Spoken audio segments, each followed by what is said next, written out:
Y'all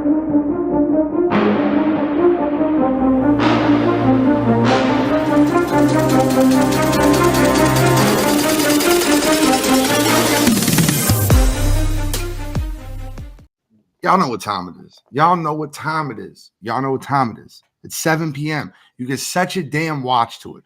Wire2Wire Sports Podcast. I'm the NFL genius, Gene Walzak, and to my upper left corner, I got Kent State's own, Cleveland's own, College Cottrell. How you feeling?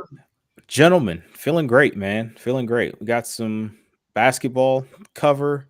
I know we're starting off hot there. Got some fun stuff to go over tonight, so I'm excited. I have a trivia question for y'all, and I'm going to give it to you later in the show. And the fans can help you, but it's going to be the first edition of Shally versus Cottrell and trivia. Each week, it'll be a different sport. I'm going to give you guys 3 strikes each. You're going to get a point for everyone you get correct. It is a top 10 list. I will give you that. That's all I'm giving you right now. But it'll be a fun trivia. I'm looking forward to getting into that. I'm fired up about the show tonight. But before we get too fired up in the upper right corner, Uncle Shally, Scholastic Shally, Doc. How you feeling tonight, Bill? Good. Number 1 seed, Shally. But we're good. We're good. It's gonna be a fun show. Anytime we talk baseball, I'm happy. And basketball playoffs. We were finally. Seems like the season lasts forever in the NBA, but we're close to make it to the finals finally. I know we don't talk about NHL, but those series have been great. But I'm ready to go. Ready for a fun night. Gloomy weather. I'm gonna have some fun with you boys. We know Shally's not a big NBA guy. He literally held him back from saying, "We're finally almost done with NBA." It's literally what he tried to say there. Exactly where he was going. He said, "We're finally almost done with NBA." It just goes like the season lasts forever. By the way, I will say this, and nicely say this. I was wrong so far in the. It's not over yet, but I was wrong so far in the Minnesota-Dallas series. I told you guys I could be swayed one way or the other last week. I picked Minnesota in 7. I did, however, say 6 out of 7 games would be within 10 points. So far, we're 4 for 4. Every game's been close. The basketball has been insane. It's been great basketball so far. I don't know how much you're keeping up with it. I don't know how much, but we're going to talk about it tonight. And I will, once again, told you guys, Indiana's not ready. And once they blew game 1, I said 4 or 5, gentlemen sweep at best. Indiana, no Tyrese Halliburton. I don't know what type of voodoo they're doing up there in Boston, but Boston seems to injure everyone's best player. They're all gone. No Jimmy Butler versus Miami. I know he wasn't injured by Boston, but like every round they've went against a team without their best player for multiple games. But here we are. Boston's in the NBA Finals. We're having a little Tatum versus Jaylen Brown conversation. I kind of sparked it a little bit in the chat. Before we get into the main series, we got to talk about Boston sweeping Indiana. Before we talk about my little Jason Tatum, Jaylen Brown combo, what were your thoughts on the series? I mean, I guess Indiana kept it close. They blew a couple leads. The games felt close. But, I don't know if it's the difference in Minnesota-Dallas, right? Minnesota-Dallas has been close. But I felt like Minnesota could have won those games. I never really felt like – I felt like game 1 Indiana could have won. I don't feel like any other game they were going to win. Indiana should have won game 1. I agreed. I just would like your opinions on the Boston series. So for me, I just go out and say right out the gate, I thought Indiana was going to get swept, and then game 1 was close, and how they lost it, I still thought Indiana was going to get swept, and I said that on the show last week. Just looking at the way that series went down, I think Indiana was completely outmatched. I do have to give credit, though, to Rick Carlisle. He had those guys ready to go every single game. And even without Halliburton, they put up fights in game 3 and in game 4. And they had opportunities to ultimately win the game. I'm with you, Gene. I didn't feel like Indiana, even being up 8 or being up 10 with 3 minutes to go. I never felt like Boston was going to lose that game. And with that said, you could tell that Indiana was hampered by not having a guy to go to down the stretch. Like, especially in game 4, you saw it that last 3 minutes and 40 seconds or however long exactly it was, where they were playing and they couldn't buy a bucket anywhere. They had nobody to go create their own shot. And you could definitely tell that that's really what hurt them. No Halliburton there. Benedict Mathurin's probably their second best, shot creator on his own. And obviously he hadn't been playing at all in that series. I think Indiana is in a position where they will have to figure some things out. I think the future looks bright for them, but we all know, at least I know, in my opinion, they had no business being there, and it was really just a formality before Boston was going to take care of business against them. Is it really nice to say the future looks bright for them? Do you believe the future looks bright for them? Like, I'm not trying to be that guy, right? Like, this to me is reminiscent of the Atlanta Hawks run. Did the future look bright for them when they lost to Milwaukee in 6 and Trae Young and that whole, you could say the future looks bright. I'm going to say the stars aligned for them to one postseason run and not win a game in the conference finals. So I don't think their future looks bright at all. I think with Indiana specifically, Hallie is a good piece to build around. I guess you can compare that to, Trae Young with Atlanta. But I also think that they have room for improvement, realistically. Like, Miles Turner isn't costing them a whole bunch of money. Pascal Siakam, yes, I understand that contract is what it is.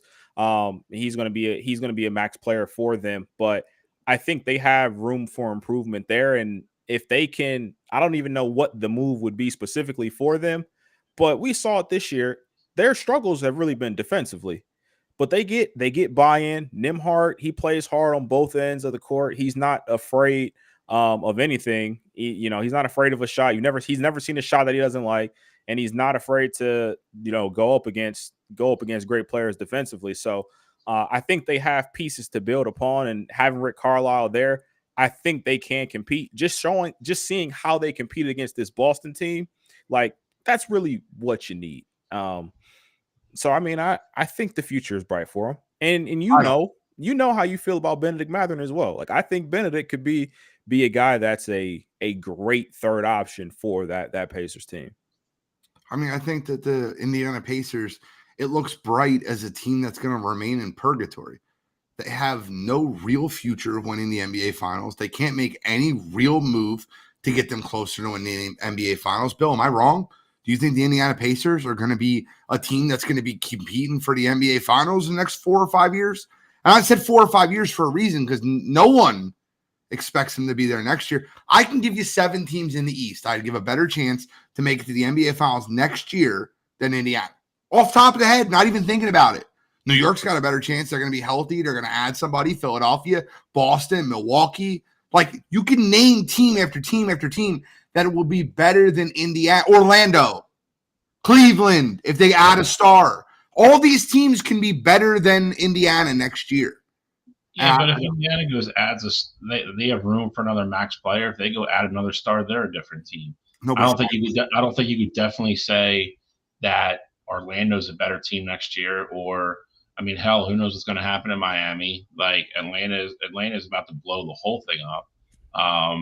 I think other than the 4 that you mentioned at the top of the list with Milwaukee, Philly, Boston, and New York, I don't think anybody other than those 4 are guaranteed to be a better basketball team in Indiana next year. No, I'm not guaranteeing, but I'm saying, can you see a world where Cleveland would be better than Indiana next year? Can you see a world where Orlando takes another step forward with Paolo Banchero, who's better than any player that's on on Indiana? Can you see a world where all these teams continue to get better? I don't see a world where Indiana gets better. I can definitely see a world where Indiana gets better. Gene, I guess to your point, I can definitely, Cleveland definitely is a team that I could see, depending on what they do with Donovan, who signs, who gets traded, things like that. I can definitely see that.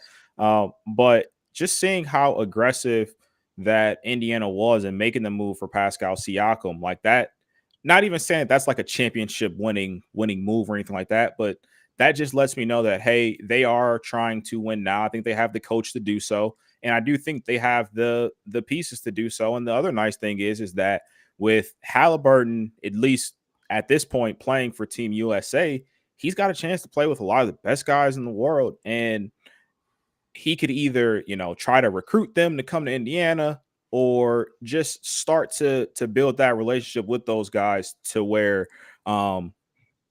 they'll know what kind of player Tyrese Halliburton is, and they could potentially want to go play with him. Okay.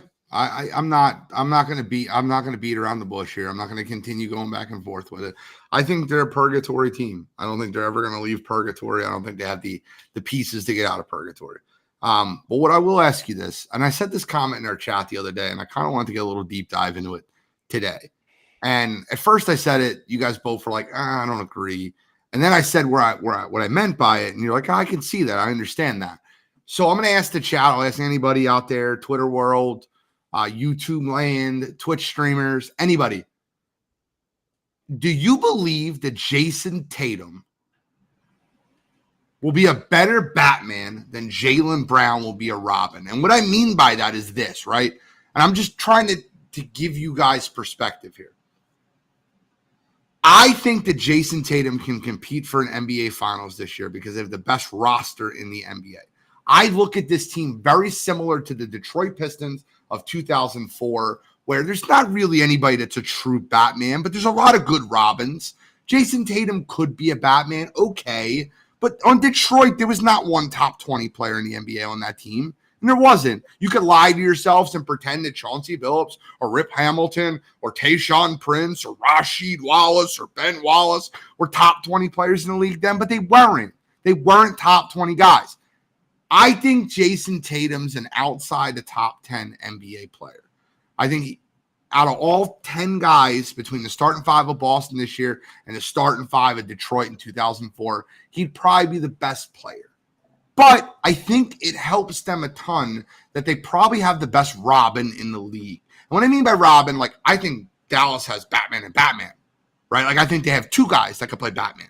Kyrie could be the best player. Luka could be the best player. But I think Jaylen Brown for his entire career will never be a Batman, will never be a leader of a team, will never be the guy, right? But Jason Tatum wants to be, right? MVP votes. He got an MVP vote this year. Cool. That's cute.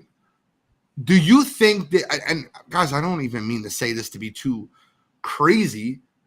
I think Jaylen Brown's more clutch than Jason Tatum. I don't think Jaylen Brown's much worse of a player than Jason Tatum. So my question I would ask you is this.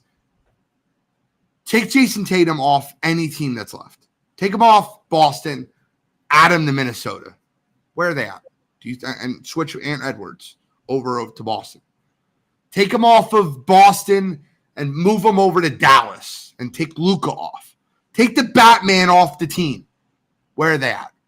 Take him off of Boston and add him over to Denver and take Jokic off the team. And where are they at? I think the reason that Boston is good is because they have Jaylen Brown, Drew Holiday, Derek White, Kristaps Porzingis. They have a roster, a plethora of very good players. So I'd like to hear opinions on this. And tell me I'm wrong. I don't mind. I don't think Jason Tatum will ever be a good Batman. So here's why I can't go all in on that. And that's really the last, and I know Boston hasn't won anything, but the last, 5-6 years, I mean, Jason Tatum's been the best player on that Boston team, and they're consistently in the either Eastern Conference Finals or, the one year they made it all the way to the finals. And so I can't just say it's this year it's because they got Drew and they got Kristaps. Like, I agree in the sense that I think Boston has the best roster in all of basketball, and that definitely helps Tatum. But I don't want to just discredit, where Tatum has got to at this point. I do think he's a top 10 player in the league. Now, as far as like his clutch gene goes, I mean, I think that's really what's in question. But we've seen that before with other stars in the league. Like, we've seen James Harden have struggles in the playoffs. We've seen players like Paul George have struggles in the playoffs where, he's right there on that fringe top 10 area. We've seen guys like Chris Paul have some struggles in the playoffs as well. And he was considered a top 10 player for a really long time. So I don't think it's necessarily just fair to just outcast Jason Tatum just because of the postseason deficiencies, I guess. Of course, you have to get on him for that. But as far as like this argument goes, is he a better Batman or is Jaylen Brown a better Robin? I would say Jason Tatum is the better Batman. Only reason being, I think if you move Jason Tatum to other teams in the league, if you still build around him, I think they can compete for a championship. Like if Boston was to trade away Jaylen Brown and they just got, other role players around him, I still think Jason Tatum and the Celtics would be able to compete for a championship. I don't know if I agree with that. Like, give me a guy that they would trade Jaylen Brown for, and that Boston roster is loaded. You still have Drew Holiday. You still have Kristaps. You still have Derek White, who's played incredible basketball. That Boston roster is loaded. It is. So, like, I don't know if you give me a Robin that you could trade Jaylen Brown for, and Boston would still compete for a championship. I'm trying. I don't mean to be that guy. I'm trying to think of a guy like a true Jamal Murray, true Robin. He's a Robin. You think Jaylen Brown for Jamal Murray? You think the Celtics are NBA Final contenders? For sure. I don't think so. I think they're still the favorites in the East. I think they could definitely still win a championship for sure. I don't. Sure. Do you think they're going to win a championship this year? I don't think they're going to win this year as is. So, Shai, what are your thoughts? Would you rather get a Batman and put him around Jaylen Brown, or would you rather get a Robin and build around Jason Tatum? I mean, if you had a chance to get a Batman, why wouldn't you get a Batman? I mean, there's certain like I understand your overall point, and I'm not saying aspects of it are wrong, but there's parts of it too that like you mentioned, you keep bringing up the Pistons team. You're like nobody in the top 20, but Jason Tatum is definitely a top 20 NBA player right now. So like that's really not even apples to apples there. You have a ton of love for Luka, and you say Luka and Kyrie are both Batmans. I don't agree with that. Not at this point in their careers. I mean, you said Luka's the best player on the planet, so I don't know. Kyrie is sure as hell not the best player on the planet. No, but Batman, I just mean they can lead a team and be the best player on the court. I think Kyrie's. I mean, when has Kyrie been successful not being Robin? What do you mean? I mean, the year they won the finals, he had LeBron. He was Robin then. And Dallas might win the title this year, but he's definitely going to be Robin now. He's not Batman on that team. No, but there's a difference between that, right? When the ball went down the stretch, right? And I mean, when I say there's two Batmans on that team, when it's down the stretch, you can give the ball to Luka, or you can give the ball to Kyrie. If there's a final shot, it could be Luka, it could be Kyrie. All right, but you're not really comparing Batman and Robin. You're literally just talking about who wants to take a clutch shot at the end. That's what this discussion is. Then no, but it's not just that though. It's more than that. Like even you bring up like 2016, like with him being with LeBron, like there was arguments that definitely could have been made. Like I get it, Bron was incredible that series, but Kyrie Irving was also incredible. Like yeah, LeBron had the one game where he put up 41. Well, Kyrie had 41 himself. And you talk about Game 7, LeBron had the triple double. Well, Kyrie had 30 and he hit the game winning shot. So like I think that's more so what the Batman versus Batman and Batman. Who was the best player on the team? LeBron was for sure. It's not about the best player. Who's the best player on Boston? But your real gripe with Jason Tatum is clutch. That you keep bringing it up. Like if you're literally just going to go blind resume, who's the better player between the two? It's Jason Tatum. All right. Forget that for a minute. Let's just go for the last 4 championships. Can we do that for a minute? If you replace Jokic with Jason Tatum, does Denver win last year? No. Okay, if you replace Giannis with Jason Tatum, does Milwaukee win that year? No, the answer is no. Stop it. We're not even thinking about this. Is this real? You're thinking about that? Giannis was the best Giannis you've ever seen. No, for sure. For sure. They were incredible. But beating that Phoenix team, I mean, it's not the final. It's winning everything and getting there. It's not just the finals, bro. If you replace Steph and Tatum in the series where they played against each other, does Boston win that series or does Golden State win that series? Boston wins that series with Steph. It's top 10 player ever. Go keep going back. You can go back as far as you want. You replace the best player with Jason Tatum, and I'm telling you right now, the team doesn't win. I don't know if I agree with the Warriors one either, but You don't agree with the Warriors? You're telling me if you took that Warriors team and you put Tatum on there and remove Steph Curry, you think they're better? I'm not saying that they're better, but I'm saying I think that Warriors team was better. I think that Warriors team was good. They were like fundamentally built very well. You go Tatum, Draymond, and Clay. And you would have Steph Curry, Jaylen Brown? Like, what are you talking about? Correct. I would take that over Steph and Jaylen Brown. I wouldn't. So prime Clay. Yeah. I was not prime Clay. Not necessarily. I won't say prime, but that's Clay after an Achilles and the ACL. That's not prime Clay. Kelsey wants me to stop yelling at you. Sorry. I agree that like the roads to get there are different. Like if you took Jason Tatum off this team now or switch him with whatever, I don't think they're winning every series 4-1, or he's probably not going to the West. And I mean, whoever you want to flip flop, like some of the series might be closer, but I don't. Again, like I think I don't know. I mean, where do you have him? Where do you have him ranked in the NBA? 15.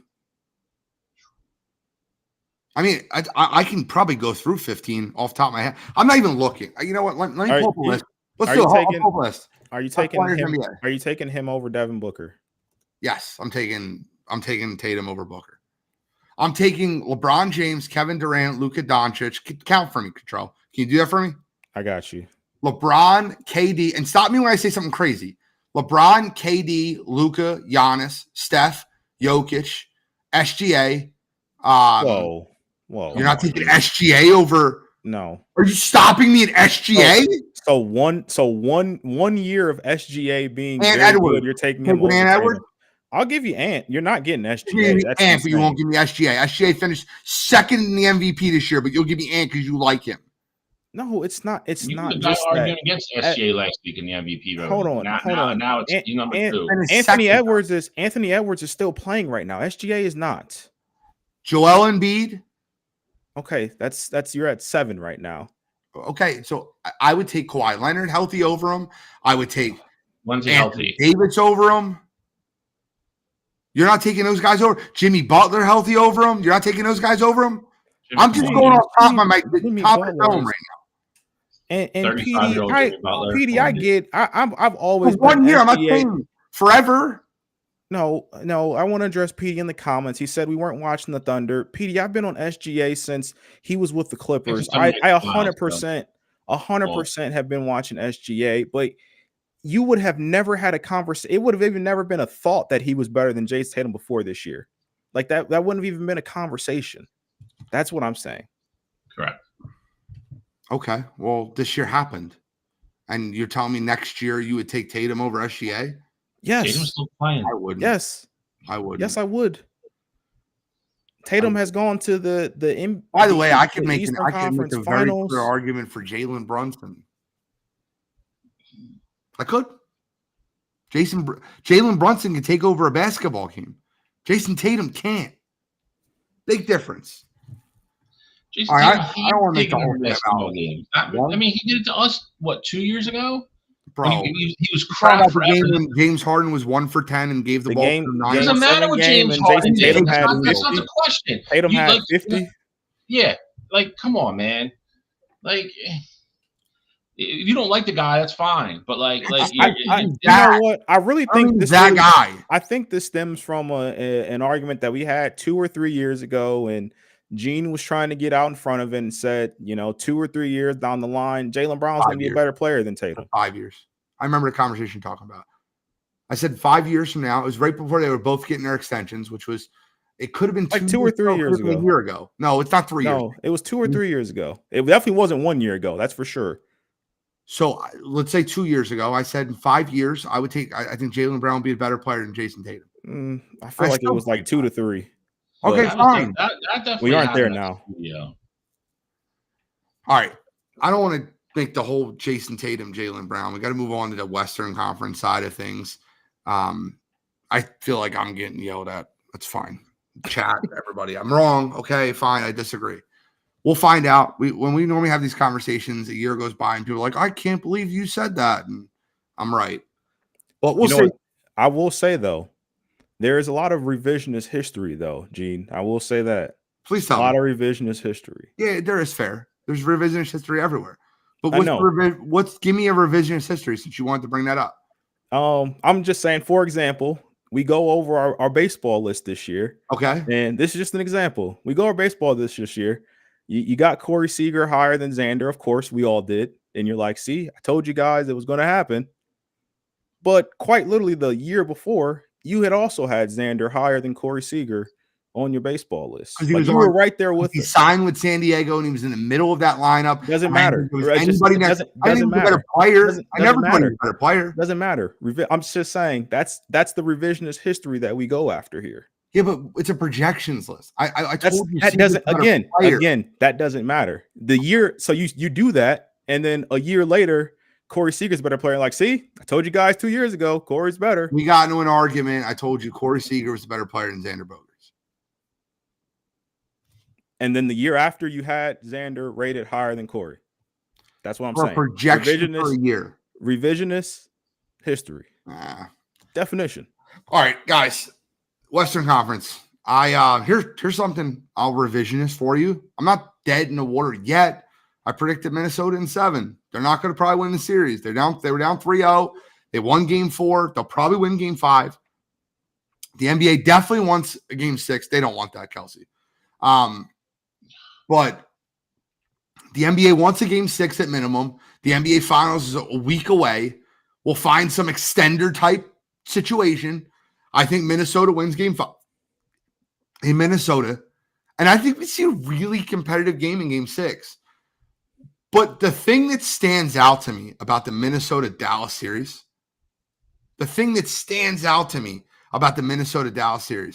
is the last 3 minutes of the game. Now, last night was the first time where Karl Anthony Towns showed up to the series. I don't know if because the pressure was off and they're down 0-3. He was 4 for 32 shooting the three-pointer going into last night.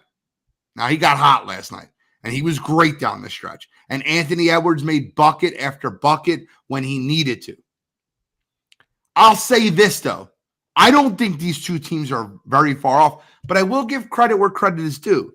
At the beginning of the series, I said, Minnesota's clearly got the advantage in the paint with Karl Anthony Towns and Rudy Gobert. Daniel Gafford has been incredible this series, and I'll give credit to Cottrell for calling that out, and Derek Lively has been incredible also. So, listen, I got to give credit where it's due. I've been wrong about this series so far. It's not over yet. I'm not changing my pick. I'm still sticking with Minnesota until they have that 4th loss. But it's not looking good for me. I mean, I think the biggest thing in game 4 was that Minnesota got in foul trouble, and Ant had 5, Cat fouled out, Gobert had 5, and they really never wavered. Like, you could tell Cat had to sit out basically the end of the 3rd quarter and then all the way to the middle of the 4th quarter. And Minnesota was fine during that entire stretch. They took Dallas's best punch. I mean, they had hit PJ Washington, I think, hit a 3 in the corner. Kyrie had made, a couple nice plays at the rim. And this is all while Cat's on the bench and, Anthony Edwards is on the bench. And they stuck right in there with Dallas. And then, like you said, the last 3 minutes of the game, Cat hit 2 huge threes. I mean, monumental. You talk about the momentum there in that game. Ant had what I thought would have been a good, probably 10-foot shot in the paint. And he decides to kick it over to Cat in the corner, and Cat splashes another 3. I think the biggest difference in that game to me was, one, Minnesota taking taking all Dallas's best punch and punching back.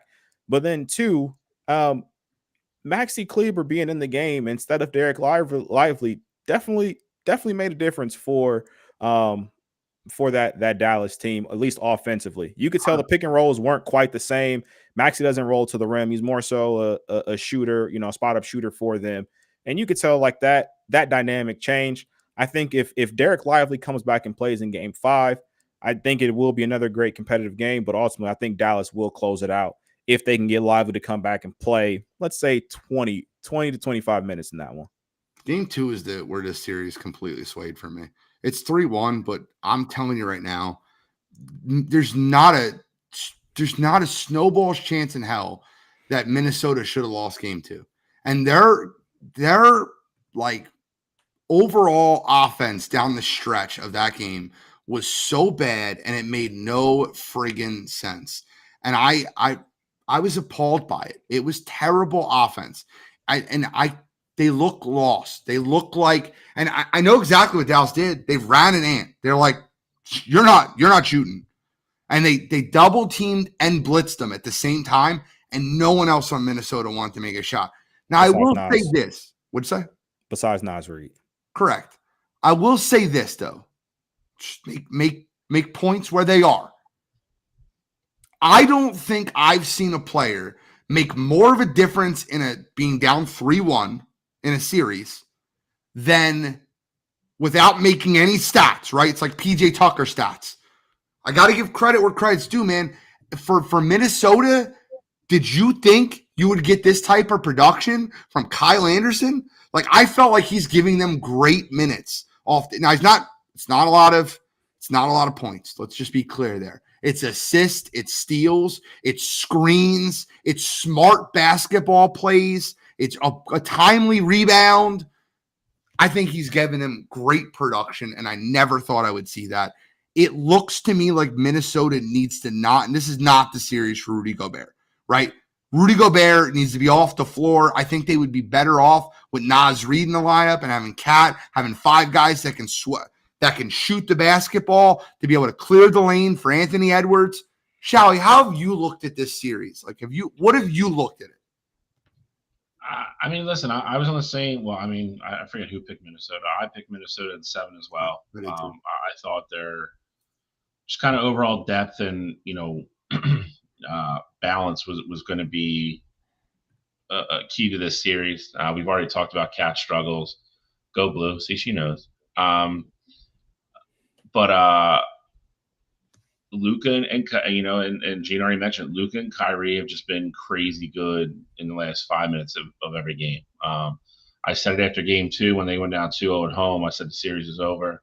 I know they won last night. I do agree with Gene. I think they'll win game 5. I think game 6 goes a little different, though. I think Dallas comes out on fire in game 6 and probably puts that game away early. I think they win by 10 plus in game 6 if we get there. But yeah, I mean, listen, it's the end of the games is what's killing Minnesota. And it's because Dallas has been so efficient and they have 2 guys that can take that shot. And Minnesota has one. And to Gene, Gene already said it. They are not going to let their Batman beat them. They're not going to let Anthony Edwards square up and take a shot that matters, a huge shot that matters in the last 2-3 minutes of that game. They're not going to do it. They're going to make somebody else shoot the ball. And you saw the difference, in game 4, Cat got hot finally, and they had to start respecting it. And he just started burning threes, and, they won the game. But I don't know if you can rely on Cat having 3 more of those games. I don't know if you can rely on Luka or Kyrie not going batshit crazy in one of these games. Because if that happens, I think it's over. I just, again, would I love to see it go 7? Yeah, I just don't think it gets past Dallas again. It's been really 4 really entertaining basketball games. Yeah, it's been great basketball. I mean, it's everything you want out of NBA playoff basketball. It's everything NBA playoff basketball should be. I just don't think it goes past Dallas. I think they go home and get the crowd behind them, and Minnesota pulls off game 5 probably somehow. But like I said, I think Luka.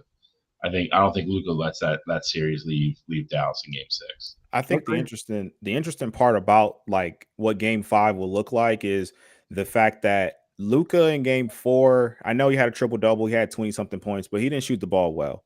And on the flip side of it, Ant was very aggressive. You could tell right from the jump that he wanted to go out, guns blazing and just throwing as many haymakers as he could. I'll be very curious to see what offense that we've seen from Minnesota is actually going to translate over to game 5. Like, is Cat going to put up 20 plus points again? I think he had 25 last game. Rudy's been giving you around 13, 14, and 10 pretty much every game, but is he going to have the same impact that he had? Like, he's had all those stats in all of these games so far, but game 4 was by far the most impactful Rudy Gobert has been in the entire series, in my opinion. So I think that's the question for me. Like, is that stuff going to translate over? You didn't have a big game from Naz Reid in game 4. Is he going to go back home and get hot again?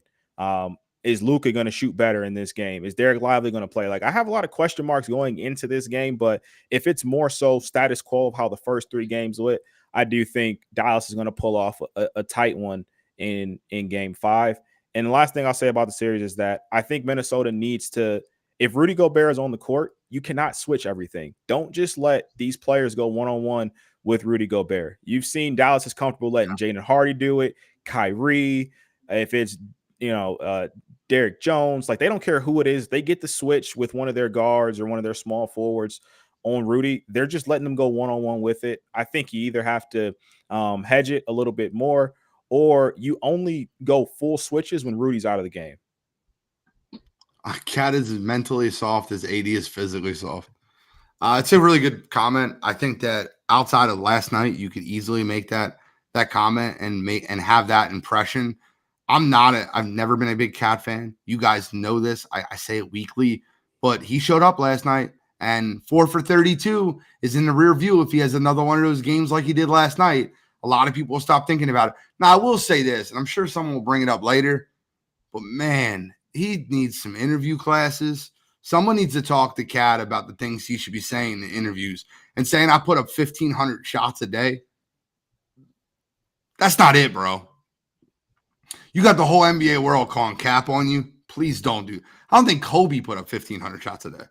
That man was in the gym 4 times. Maybe in the offseason, maybe. If that's literally all you're doing, you're not scrimmaging, you're not practicing, and you're just shooting, maybe I can see it. But there's absolutely no way you're doing that in the playoffs. 1,500 shots a day. Thanks, Cat. Believe you. Right. 4 for 32. It really shows it. Any final comments that we want to bring up, talk about NBA before we get into some MLB action? Actually, you know what? I think before we get into MLB, I think it's time for trivia. Am I crazy for saying that? I feel like that this is the time. Got 51 strong in the chat. Are you ready? Bill, are you ready? Are you awake enough? I don't want to do it to you if you're not awake. I'm wide awake. I need to make sure, because I got trivia questions for you guys. It's fun. And listen, I'm going to go back and forth. I'm going to let Shally age before beauty. Shally, I'm going to let you pick if you like to go first or second. I'll go first. Okay, so how's that going to work, right? I'm going to give you a list, and there's going to be the first few should give you easy points. You should have no problems. But you're going to run out, right? You're going to run out, and you're going to get strikes. There's no way you're getting all 10 right away. When you get a strike, you get 3 strikes. 3 strikes, and you're out. Last man standing. Now, it could be a tie. You guys could go 5-5. I doubt it, but we could be there. There's no buzzer. There's no buzzer. I'll be the buzzer. Here's the question, right? And now, Shall, you saying you want to let Cottrell go first? No, he said he wants to go first. No, I'll go first. So you're going to have the easy part here. You're going to start easy. Most passing touchdowns in the NFL since 2015. It's a cumulative stat. You can give me anybody in the top 10. I'll tell you where they're at. You can look at the chat. They can kind of cheat for you, but if they do and you're wrong, you get a strike. Since 2015. Correct. Brady's got to be on there probably still. Tom Brady is number 2 at 257. I'm going to go with the bad man, Aaron Rodgers. Aaron Rodgers is number 4 at 249. Been around for a while. You struggling at number 3? Yeah, that's No, crazy. I'm also trying to be a little strategic here. Kirk Cousins. Kirk Cousins is number 3 at 252. I'm gonna go with Drew Brees. Drew Brees is not on the list. That is strike 1 for Mr. Cottrell. Shally already holding an early lead. Fair enough. I hate to say this name, but he's probably on the list. I will go with Dakota. Dakota Rain, number 8 with 202. Well, if he's on the list, he hasn't been in the league this long, but I'm gonna go with Patrick Mahomes. Patty Mahomes, number 7 with 219. Missing number 1, number 5, number 6, number 9, and number 10.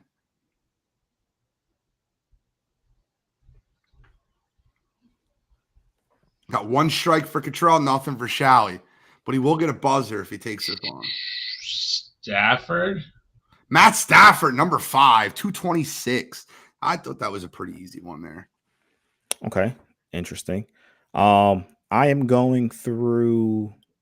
Let's see here. NFC East. I got all 10 with 2 strikes, FYI. We got West. All right, so going through there, who was the listeners are waiting? 17? Is Josh Allen on this list? That's 2 strikes for Cottrell. 1 more strike, and he's out of here. Okay. Josh Allen is not on the list. I am actually on a flyer on this one with Kelsey. I feel like Matty Ice might be on there. Matt Ryan is number 9 with 200. All right. The game isn't who gets more. It's who strikes out first. Now, it's kind of impossible to do both, but we'll see how it works. All right. I feel like, I guess not. Let's see. Thinking about these vets here. 1, 6, and 10 are the only 3 remaining. I'm going to go with Jared Goff. Jared Goff is number 10, and he is still alive. 1 and 6 still remaining. Still remaining. This is fun. I'll have one of these each week for you guys. 1 and 6 still remaining. Interesting. AFC. I'm literally like trying to go through all the teams right now, like in my head, like. I know my next one for sure. He has to be on this list. Wait. You can't do that. You can't say he has to be on this list and not give me a name. You're right. He's on the list. I don't know who you're talking about. Russell Wilson has to be on this list. God damn it. That was going to be my number 1. Yeah. Danger Russ. That was literally my next one. So if Cottrell gets this, he loses. Cottrell gets this, he wins. It doesn't really matter. Shally's got 6, and Cottrell can't, and Shally can't strike out at this point. But let's see if we can get it. All right. So see, went through the East already in my head, went through there. And you got Kirk. Let's see. I'm going to read you a list out loud to help you out because you already lost. Shally won. It's 1. I think I know who it is too. Russell Wilson 1, Tom Brady 2, Kirk Cousins 3, Aaron Rodgers 4, Matthew Stafford 5. You're still missing 6. Patrick Mahomes 7, Dakota Rain Prescott 8, Matty Ice 9, and Jared Goff 10. Dan Marino is. I feel like 6 is going to be a weird one. If it's who I think it is, it kind of is. I'm gonna take a flyer here, random guy, probably wrong, but I've already lost anyway. Go Ryan Tannehill. That is incorrect. He is one of my 2 strikes, by the way. I took 2 strikes when I did this the first time. Did this guy used to play in the AFC and plays in the NFC now? That is correct. I think I know who it is then. Well, you're up. It's you. Derek Carr. Derek Carr is the answer. That is correct. Shally dominated. By the way, Alex Elmore kept saying Baker final answer. Baker. It was not Baker. I knew it wasn't. The list Baker. was this, just FYI for people just joining. Most passing touchdowns since 2015. I thought the list was really interesting because the number one player was Russell Wilson. But it's really interesting. You know, a couple retired players on there, Tom Brady, Matt Ryan. But overall, great job, Bill. 1-0. We will have another list next week, and Cottrell will get a chance to get his revenge. It was fun. We're going to do one of these each week. We'll get some listener questions in at the end of the show. We got to talk some MLB action. We got a UFC to talk to. We got listener questions to get into. We got to give our picks for College World Series of the ladies. The ladies. See, we covered all here. Covered all Wire2Wire. All right, so let's talk about some MLB action. I'm going to hand this over to Shally. Shally, I'd like you to kind of gear the conversation. You're an MLB guy. I'm an MLB guy, but listen, just like I'll tell you, me and Cottrell will lap you in NBA, you're going to lap us in MLB and NHL. We already understand that, right? Like, we understand that. So, Shally, without further ado, where are we starting in the MLB world? There's actually a couple like decent sized headlines this week, to be honest. Huge one with Ronald Acuna Jr. Well, that's where we're going to start. They've already lost Strider for the year. They're already 6-7 games back. They've now unfortunately lost, and listen, me and Gene, I don't know how Cottrell feels about Atlanta. Me and Gene hate Atlanta. They're one of our arch nemesis. But when you have a star of the game like that go down, you don't like to see that, especially, in the dreaded non-contact. Obviously it's not football, but he's literally in the base path just trying to make like a fake cut and fell down and grabbed his knee. Can Atlanta hang in? Are they going to have to maybe set, kind of leverage something somewhere else and go get a guy? Do you think they can hang in status quo with that lineup with the way they are right now? Or do they just kind of play the season out and see what happens? So Atlanta's never been, in my opinion, a team to go out there and spend a ton of money. They let Freddie Freeman walk for Matt Olson because they didn't want to spend a ton of money. They play their cards as if they're the best recruiting team in all baseball. They're one of the best drafting teams in all baseball, and they're homegrown, right? So they're not a team to go out and dump the farm system for a player. No, I don't think Atlanta will go out and make any crazy moves. I think they'll bring in a piece that will start for them. But in my personal opinion, I think their team as a whole, and it's funny we say this, right? The year they won the World Series was also the year that Ronald Acuna Jr. tore his ACL. Mm. And what did they do that year? They went out and they got a couple journeyman guys that were good players, good role players. They fit right into the system, and they went on to win the World Series. I think Atlanta is so deep with with Michael Harris, with Albies, with their entire Olsen, with Riley. I think they're so deep that the only thing I can really see them going out and getting is a fringe starter that can start in the outfield for them and a starting pitcher. I can see them going out and getting a starting pitcher. I've said this entire year, be on the look for Sixto Sanchez to be traded. I think that will happen. I think he'll end up going to Atlanta is where I predicted. So, I think they may stay. I think now with the Acuna Jr. injury, I don't see them making two moves. Like, I don't think they get two players. I think they're going to probably have to determine which one do they feel like they need to make a move for, and which one they think is more important. As far as like just getting somebody out there in the outfield, I agree with Gene and the sentiment. I don't think they're going to go make a splash or go get somebody that costs a lot of money. I think they're going to go after a guy who's been proven in the past and is either struggling this year or potentially up there in age where it's like, hey, we know his time is going to be coming to an end soon, and we just want to bring him in now and try to get the last little bit of juice left from the orange. A guy that comes to mind like right away for me is a guy like George Springer, who is, getting up there in age. He's struggling in Toronto, hitting this year, and Toronto's not performing very well. Like maybe they make a call over to Toronto and say, hey, we know you guys are on the verge of blowing it up anyway with all the talent that you guys have there. Let us give you something small to get George Springer off your hands and, try to make a run with a guy like that. But as far as Atlanta goes, I mean, losing Acuna Jr. is going to be huge for them. Like you're just not going to be able to replace that production.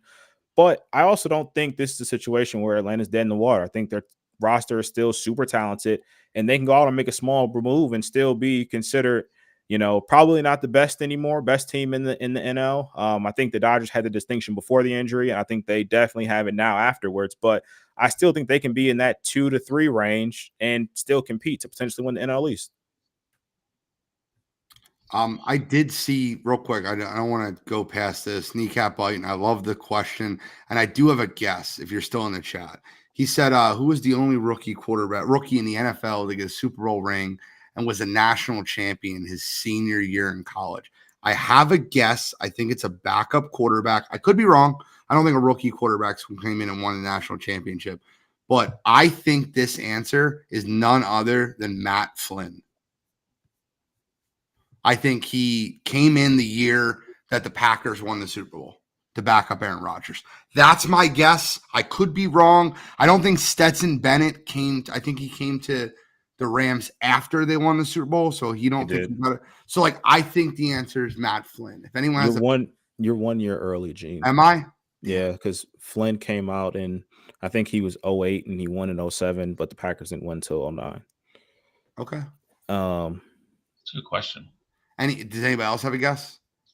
I didn't even see it, so I'm just starting to think about it now, but I was kind of in baseball mode. So sorry, I apologize. I didn't mean to get off, but he asked the question, and I wanted to take a shot. I got to go the opposite way. I got to go back and think about who's won championships in college football. We'll bring it back up when we do. All right, we'll bring it up later. Listen to questions. Back then, not like we don't have a segment for that later. I know we just said it. I didn't want to forget about it, and I had a guess, so I had to put the guess out there. Obviously, the guess was wrong. He said not Flynn. To piggyback on Ronald, though, I do agree with Gene. I think their front office is impeccable. So you will never see Atlanta make a panic move per se, or overpay for anybody. The reason part of me thinks they might do something is you are starting next year with both those guys still on the shelf. They're both not going to be ready still. And to get back to before when he tore his ACL before, it's a good point. The Phillies really kind of weren't the Phillies then. The Mets were still doing whatever they were doing, and Washington and Miami still kind of stunk. I think with the division and the NL in general now, not saying they're going to do something. If there was a year they were going to do it, they have the money to do it. I wouldn't be surprised if they did it, just simply because going forward, it's just something else they'll stack towards kind of trying to stay in that elite company of Philadelphia, the Dodgers, and obviously where Atlanta is. Because those two teams are obviously built, for now and 3 or 4 years from now as well. So Atlanta will definitely do their due diligence. They always do. They do draft well. They always have a great farm system. They make very great, free agent signings. In a normal year, I would agree, with both of you guys. I think this might be an outlier type of year where, I think George Springer is a great name, Cottrell. Because I said a couple weeks ago, I think when push comes to shove, I think Toronto's going to have to blow that up. But George Springer is a great name. A guy that could kind of be like the Soler that they had a couple years ago when they went on the run, and the guy was just hitting nukes everywhere. But I wouldn't be surprised. I hope they don't, because I want them to stay behind us. But I wouldn't be surprised at the same time. But they are extremely smart. That office, I mean, I can't think off the top of my head a front office that's run better than Atlanta's. They just don't make dumb decisions. What happens? Can I ask you a question real quick? How's this pitching prospect they brought up? You probably know a lot more about him than I do. His name's Schwellenbach. Yeah. I'm asking. I don't know. I mean, we're gonna see. I mean, he's not. I mean, listen, he's a plethora of good pitching prospects they have. And they're struggling a little bit there. Chris Sale, I think, is pitched above his head of where they thought he was going to be. Max Fried, for as good as he is, he's been a little inconsistent. I think they're really trying to find who's going to be that number 5 guy for the rest of the year. They're going to give the kid a shot. Really good fastball. He's a velo guy. Really good curveball. He's put up numbers every step of the way. It's like anybody else. It's, can he make that jump and get major league hitters out consistently 2 or 3 times, past the lineup, through the lineup. Sorry. I think he's pitching tonight, I believe. So I am curious to see how he's going to do and how long. He's in the second inning, 1 hit, 1 walk, 2 strikeouts, no earned runs. Yeah. He's going against the Nationals. It's basically like he's still pitching in Double-A. Hey, one guy told me it doesn't matter who you're playing against, as long as you're winning. No, I mean the Nationals lineup is the perfect lineup to bring a rookie kid up versus though. It's a good landing spot for him, yes, to come up and pitch that game tonight. But like I said, they're struggling to find their 5th guy. 1 through 4, they're solid. Like I said, there's no part of me that doesn't believe Max Fried's not going to figure it out. This is incorrect, by the way. There's a Dodgers fan saying my front office is better run. No, they're not. They have more. They just have more money. That's the big difference. They're not. Yeah. They are the '90s Yankees. That's what the Dodgers are right now. 100%. Except they haven't won as much as the Yankees did. They've actually constantly underperformed in the postseason, if we're being honest. Yeah, if you're being unbiased and being honest, you would say the Dodgers have absolutely underachieved so far with that front office. 100%. They've shit the bed in multiple postseason series. If they don't win this year, Dave Roberts is 1,000,000% going to get fired. I don't know how he started the job after last year. I really don't either, to be honest. But a 7-year-old can manage that team. To be fair though, I don't think Dave Roberts was the reason why they didn't win last year. I think their pitching in the postseason absolutely destroyed any chance that they had, and he's not the one out there that's throwing those. Like, I get it, managing the roster in game time, but it's not like the Dodgers were in like close games last year in the postseason. Like, Arizona abused that pitching staff. They did. Glasnow's looked really good for them this year. That's like the only crutch they can sit on, but whatever. Yeah, they're getting Bueller back in too, so they'll be. You're going to walk into a series by playoff time. Bueller will be stretched out, and he should be somewhat back to normal. You're going to walk into a series with Glasnow, Bueller, and Yamamoto. That's going to be your top 3. Yeah. It's going to be hard. It's going to be hard against that lineup. The Phillies are one of the few teams that can do it. Atlanta, if they were full strength, obviously. I just think those 3 teams have separated themselves this year so far. A lot of baseball to go. You got 100 games to go, but right now as we sit, I think those 3 teams are head and shoulders above everybody else in the NL right now. Okay, so what do you want to go somewhere else? Because I have a fun game to play. So you let me know when I can play it. What's the fun game? The fun game is going to be, I'm going to ask you 2 questions again of who is the leader in every single statistical position right now. Can we do that? I actually only have like 3 more things. So all right, so let's do that, and then we'll do the 3 things you have. Okay. So we'll start with it's not an easy one because it's within points, and it probably changed tonight. But going into tonight, who is the leading batting average in Major League Baseball? All MLB. I'll take the low hanging fruit here. I'll take Shohei. Okay. Shall we? It's funny. I was thinking Shohei. I might go Mookie though. You can go Shohei. You can go Mookie. It doesn't. I'm not telling you whether he's right or wrong. I'm going to give both your guesses. I'll go Mookie. Mookie is correct at 332. Shohei at 330. This is kind of a low hanging fruit, but MLB wins leader pitcher. Ranger Suarez. That is correct. I know Shy would have got it. I don't need it. Home run leader in Major League Baseball right now. Is it your boy? Jose Ramirez? J-Ram is 16. He's number 4. He's got a bunch of nukes. It's a tough one. I give you a couple softballs, then I'm gonna give you a hard ball. What American League. Yep. Top Okay. 3 are all American League. Okay. Top 4, if you, I mean, there's somebody tied for 4th in the National League, but the top 4 are all American League. And it's not Soto? It's not Soto. No, it's not Soto. Soto's approaching, but he's not there yet. How many does he have? He's on a bad team right now. I mean, does he have? A bad team, but they're playing bad. He has 18. I know what it is then. Well, maybe I don't. Never mind. Not on a bad team, but they're playing bad. I'm gonna say they're a bad team. I think they'll still end up winning the division. Jordan? No, you're on the right team though. Tucker. Kyle Tucker, 18.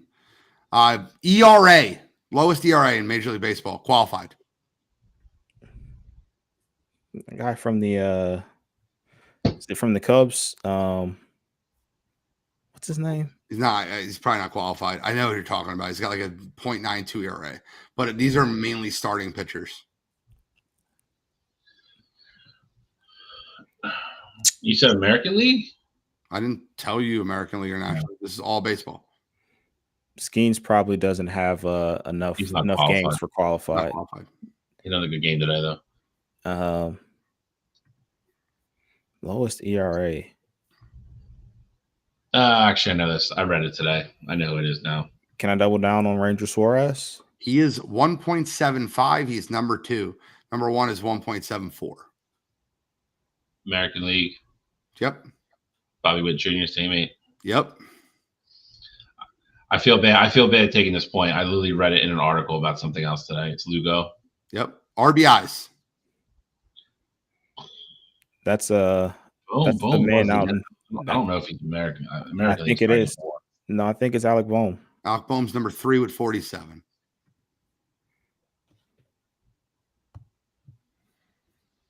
Might be your boy, Control. J-Ram's up there too. I don't know if he's J-Ram won, is though. number 1 with 56. He has 8 more RBIs than anyone else in baseball. J-Ram's having an incredible year. Who's the major league leader in hits? He's got to get the hell out of Cleveland. Mookie Betts. He's number 2 at 75. Oh. I've had like every number 2 or number 3 guy on all these lists. You have.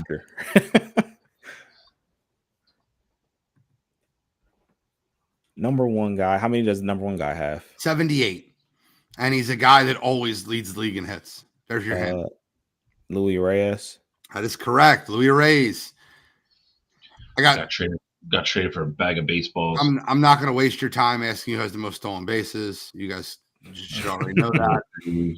Quality starts is all like 7 people tied with 9. I'm not going to waste your time. Ranger's one of them though. So is Zach Wheeler. So is Jose Barrios. So is That's Lugo. So is Tanner Houck. So is Logan Webb. Strikeouts. Most strikeouts thrown as a pitcher. I think it's tough. That's why I asked it. It's not tough, but it's not the kid from Minnesota, is it? No.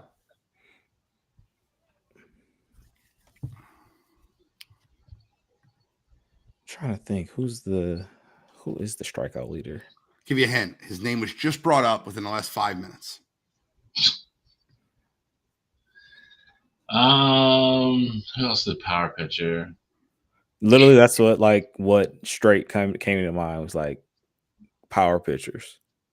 Name was just brought up within 5 minutes. Max Fried? Nope. Glasnow? That is correct. Tyler Glasnow. And the last one I'll ask you, and I don't think either one of you guys will get it. Who leads the league in saves? You know what's funny? I literally just looked at this because Emmanuel Clase is up there. He's number 2. I know. It's the show, no, number 2 again. Because I actually just looked at that because I was like, he's having a phenomenal year. Number 1 in saves. No, because number 1's got like what? How many at this point? Like 17? 18. Your boy's got 17. Yeah. Sure as hell anybody on the Phillies. Who's Dodgers closer? It's not him. It's not him. This is gonna be something random. This team has 27 wins and 27 losses. And he has 18 saves. So all their wins are normally close games. I don't remember. I literally just took Ryan like 2 or 3 days Helsley. ago. Who is it? Ryan Helsley. Cardinals, I believe. That's correct. All righty. Shally, back to your 3 topics. I'm in a trivia mood tonight, guys. I don't know what to tell you. I feel really good. Angel Hernandez finally retired, but things are starting to come out that he's going to get pushed out. You see Cowboy Joe West come out and say how good of an umpire he is. You guys make fun of him all you want, but he's a great umpire. I'm like the blind leading the blind here. I saw on Twitter they said that's like Mussolini complimenting Hitler. Yo, a little too dark for this show, but all right. I mean, sigh of relief. I will say this. Gene knows this for sure, and anybody knows I am such a traditionalist when it comes to baseball. I never in my right mind thought I would say we need robo-umps, but I think they need to go to it. I've seen it work in the minor league system so much. It's so quick. It's instantaneous.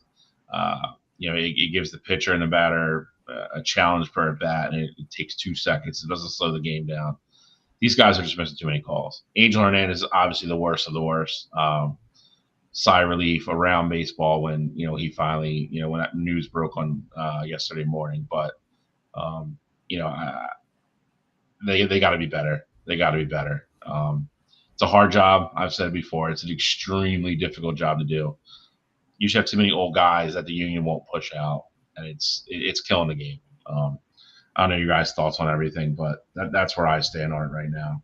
I'm so happy that Angel Hernandez retired.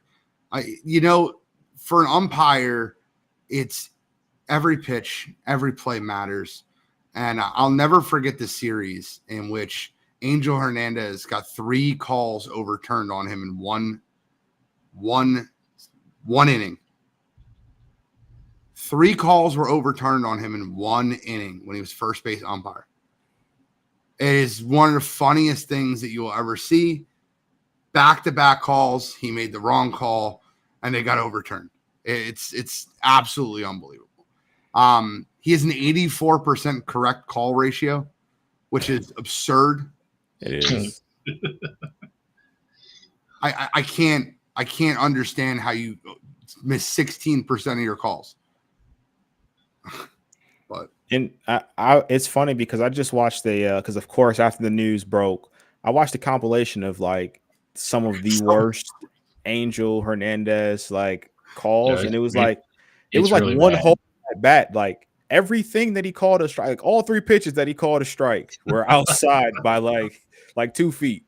That was like 2 weeks ago too. That was recent. How about the Juan Soto at bat the other day? He had 6 pitches thrown to him. He was struck out. Not one of them was a strike. Yeah, not one of them was a strike. Yeah, that was an Angel, but that's so.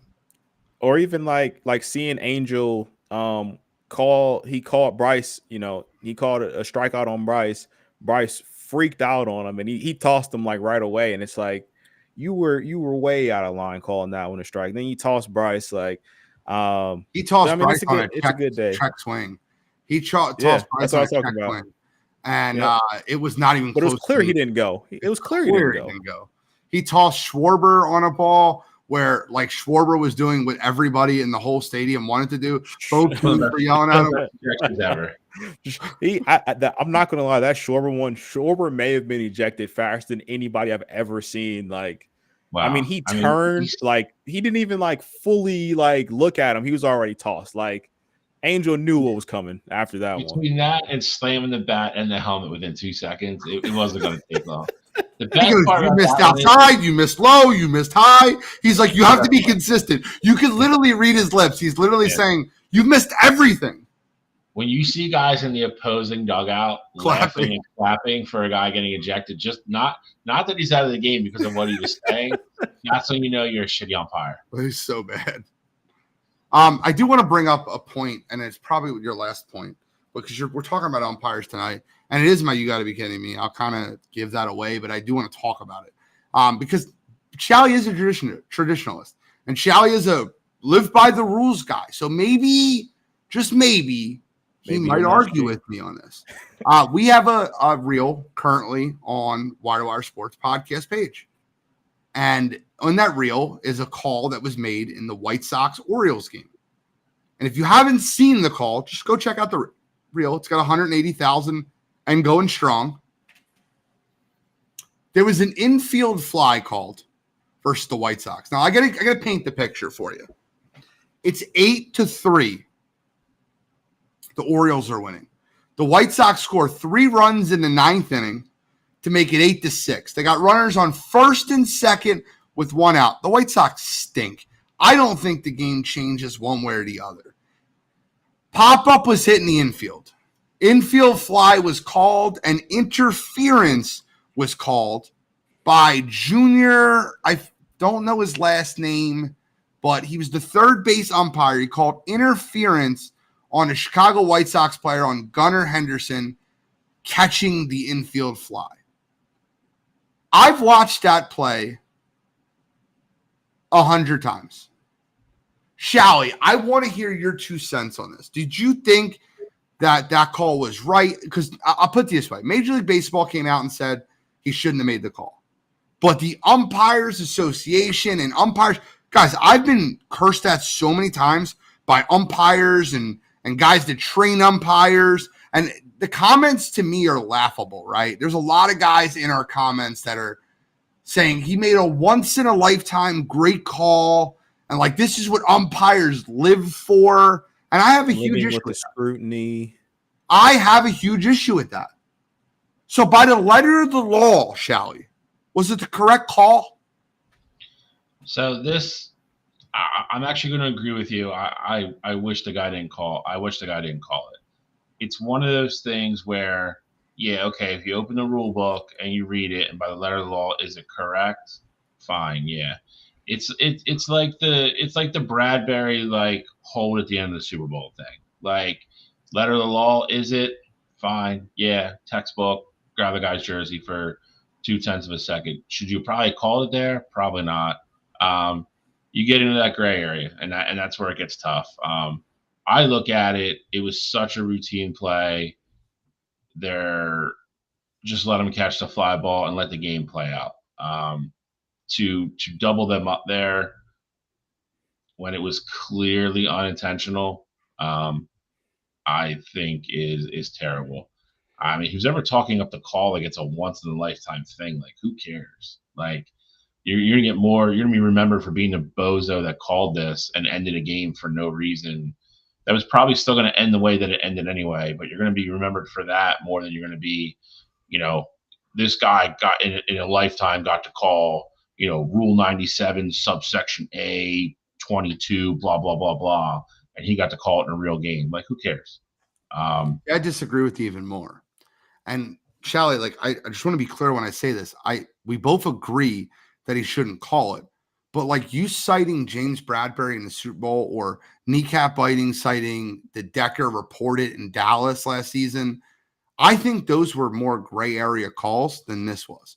I think this was an absolute look at me call from an umpire that doesn't understand that no one pays $50, $100, or $150 to go to a ball game to watch Angel Hernandez, to watch Cowboy Joe West, to watch any umpire make a call. I have a rule when we're making calls, right? Would MLB been unhappy if he didn't make the call? Would the Orioles been unhappy if he didn't make the call? Would the White Sox been unhappy if he didn't make the call? Would the Umpires Association been unhappy if he didn't make the call? And if you can easily check those boxes and say no one would have said a word if he didn't make that call. I don't think that, like, even in the Super Bowl with Bradbury, Mahomes was asking for the flag. He wanted the flag. He asked for it. Even in the situation with Decker reporting in Dallas, the Cowboys were calling it out and saying illegal receiver and blah, blah, blah, blah, blah. In this situation, a play on, no one would have said a word. No one would have asked a question. No one would have any of that. It was very clear to me that this umpire wanted to make himself known. And he's has 15 minutes of fame. I know his first name's Junior. And I think the other part of it too, and not even just, this isn't even just like a baseball issue, but people have conspiracy theories when it comes to sports betting.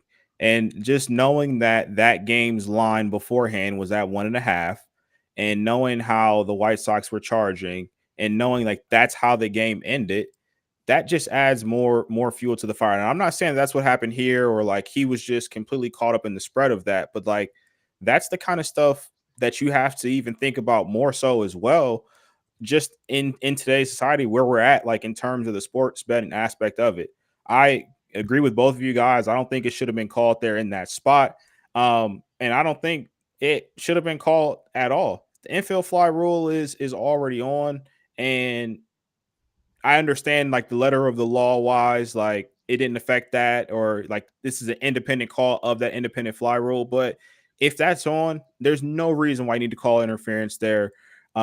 It doesn't matter. It didn't impact the play. The guy really just went around him, and Gunnar wasn't even looking at him. There wasn't, and I know you don't just judge intent, but I mean, it was a light leadoff, and Gunnar went right back to the base. So absolutely shouldn't have been called there. It's funny. I think that they've. I want to get his full name. His name is Junior Valentine is his name. And the only person in the Umpires Association that stuck up for him was the crew chief. He said there's no discretion when that call's made. It's a complete judgment call by the umpire. Major League Baseball told the White Sox that the call's blown. It shouldn't have been made. Yet there's still, go to chat, go to the reel on our page. There's still multiple umpires in the chat saying that he got the call right. It was and when you call it a call once in a lifetime call, like it's such a great call, like this is what he'll be known for, you're already looking at this the wrong way. You're looking at it like this is your job to be like, I made that call. It's not about you.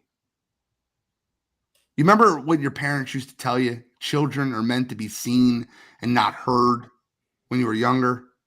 Umpires are meant to be seen and not heard. Your job is to call a game, and I don't want to know your name.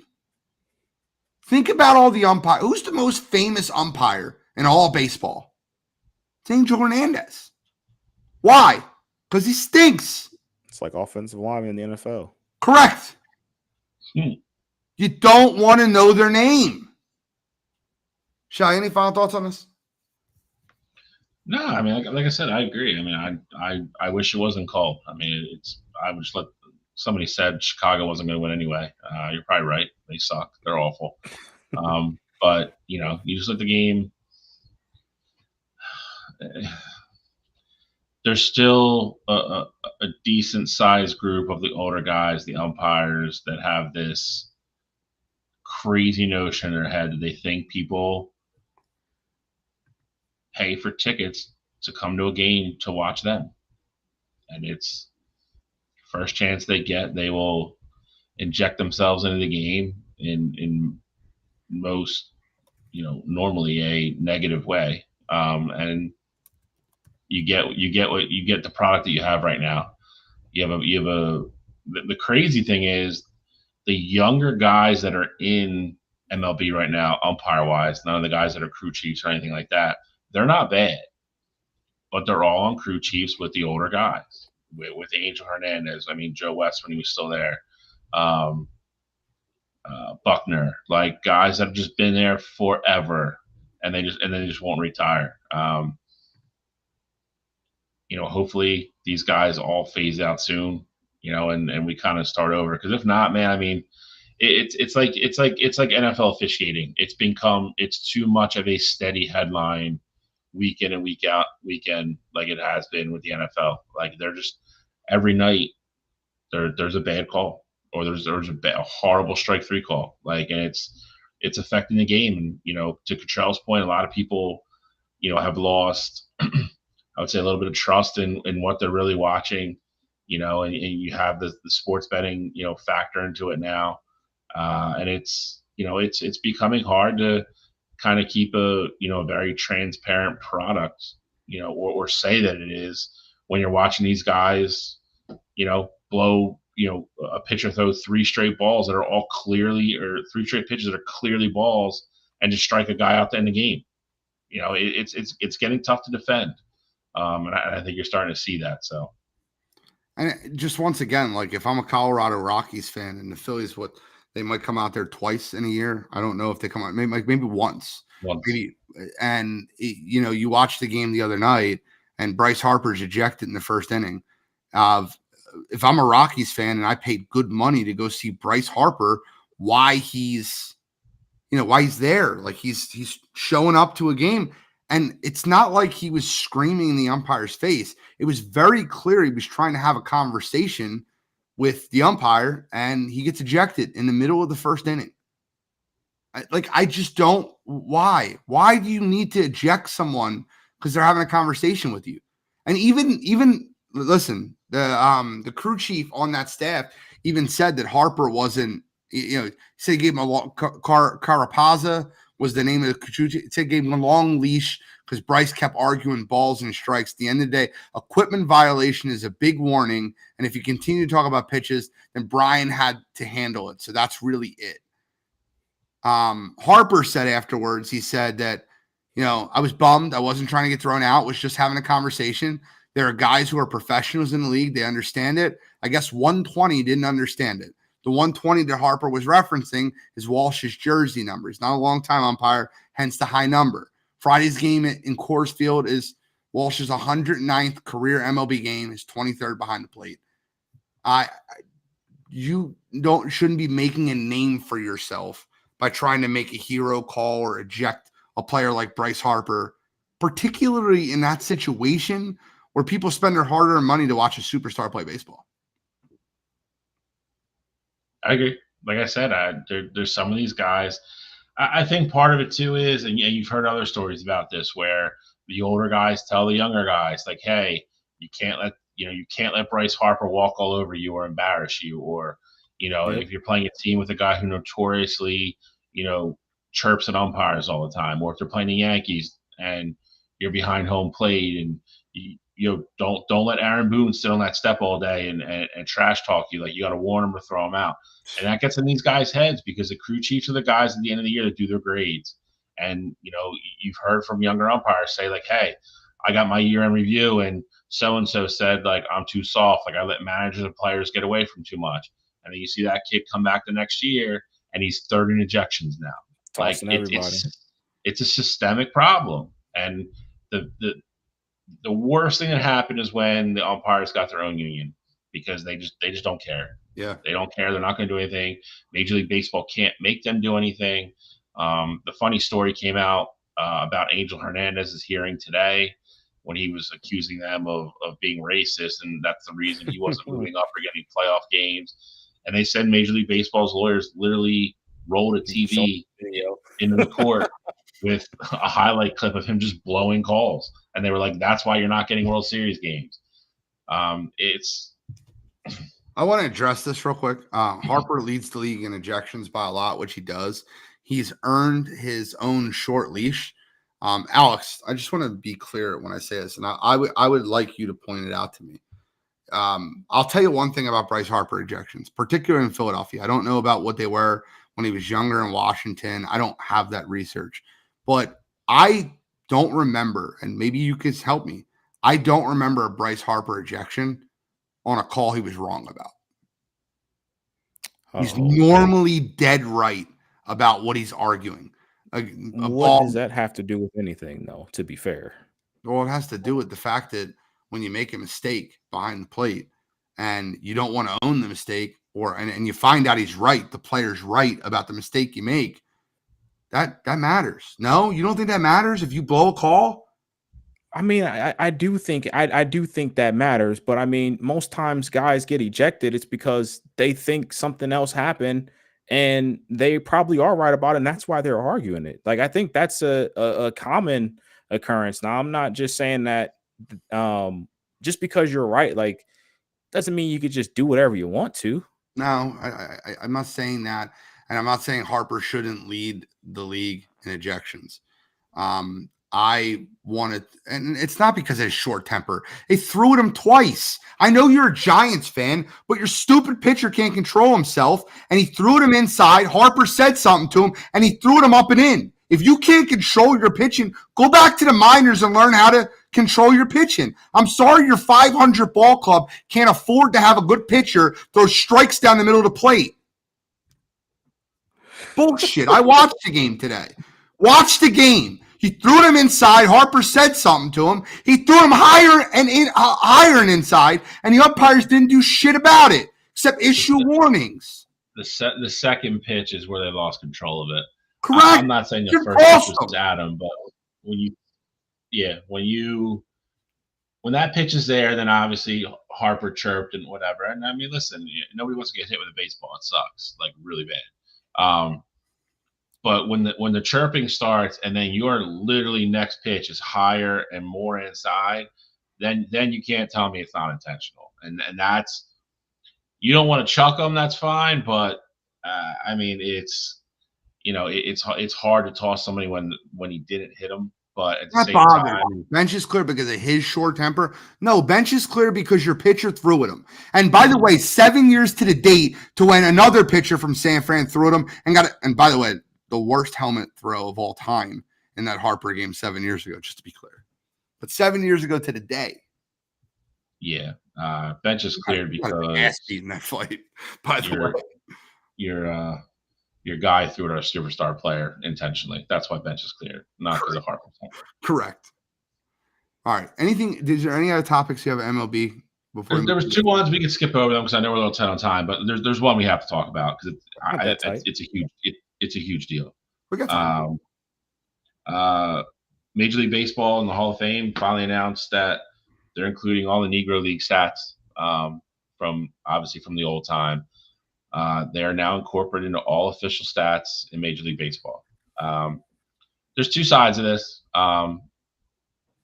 If we have time, I would like to discuss both. Obviously, there is being separated for so long, and that's strictly a race issue. But I still think it needs to be talked about.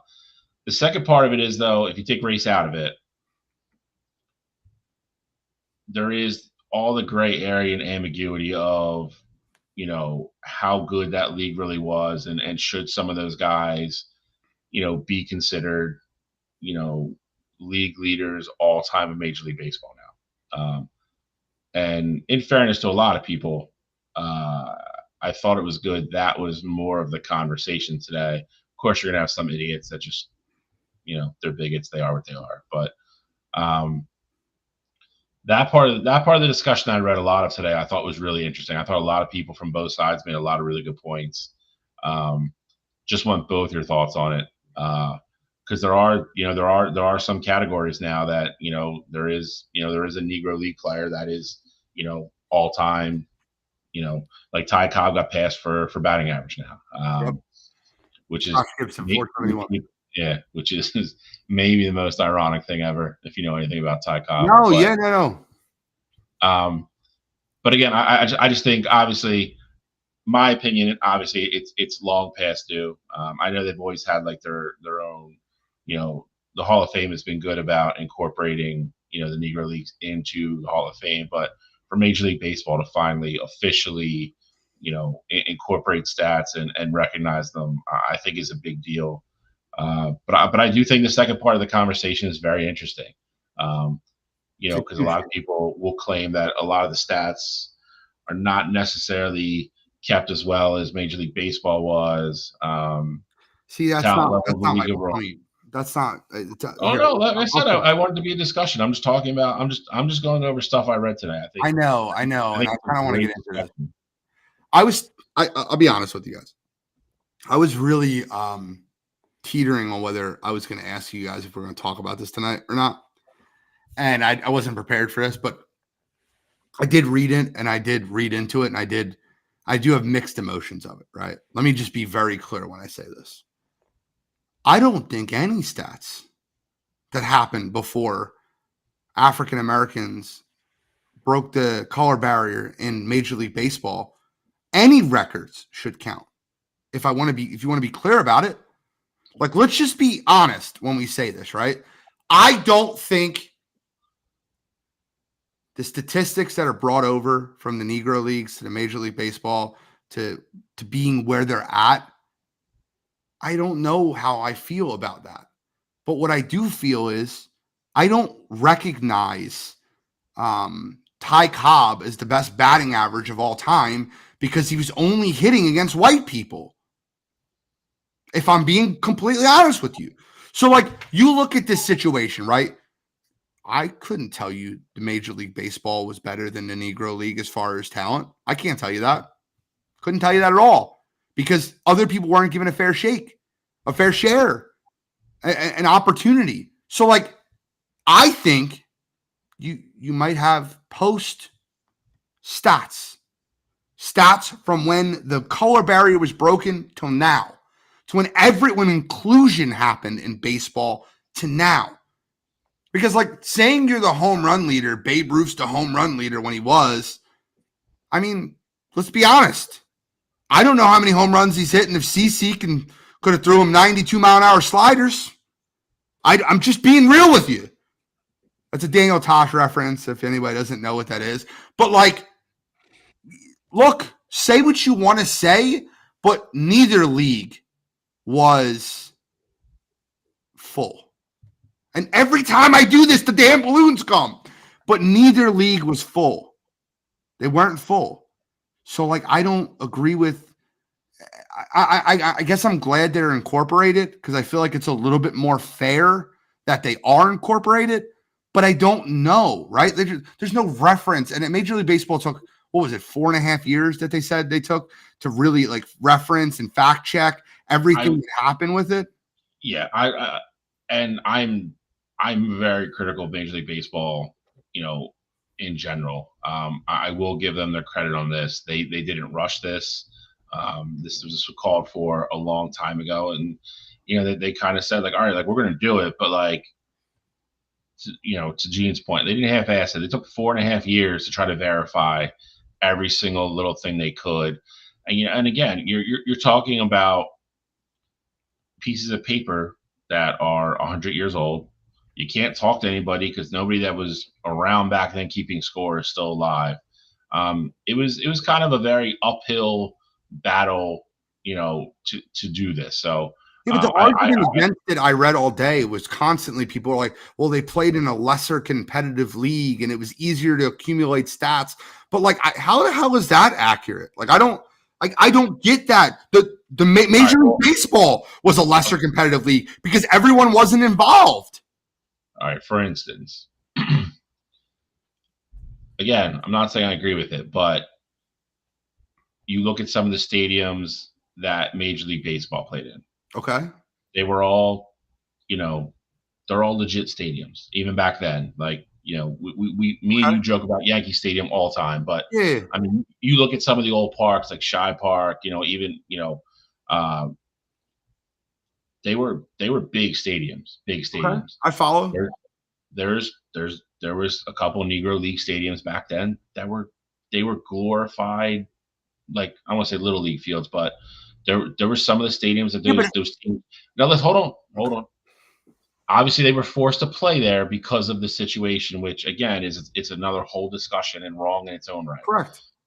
But when you're playing a game with stats that are now going to be incorporated in Major League Baseball for guys that were playing on fields that were 280 all the way around, it's a legitimate question. That's all I'm saying. It's a legitimate thing that has to be brought into the conversation. It should be a legitimate question. And Control, I'm going to stop. I want to get your opinion also. It is a legitimate question that gets brought up, but the part that bothers me the most is people in the 1930s and 20s or or teens or the early 40s before the color barrier was broken have the nerve to think they have the best record. They have records in baseball when in reality they were only playing against what? All right, so like what percentage of the population in Major League Baseball is white right now? It's probably in the 40s, right? Between right now, I think it's actually been the lowest it's been in a long time. So my point being is, if you don't allow anyone else to play in the game and say, I'm the best record or the best average or the best this or the best that, it's almost like, and I'll give you guys a softball reference just for fun for anybody that listens that's in.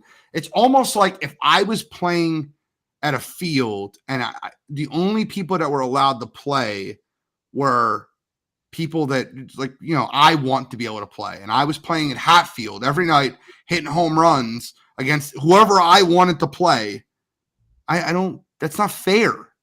Like you can't, if we don't include those records, then don't include any records from before the color barrier was broken and just have an error in which inclusive. I honestly believe when the color barrier is broken, it should change Major League Baseball to a different name.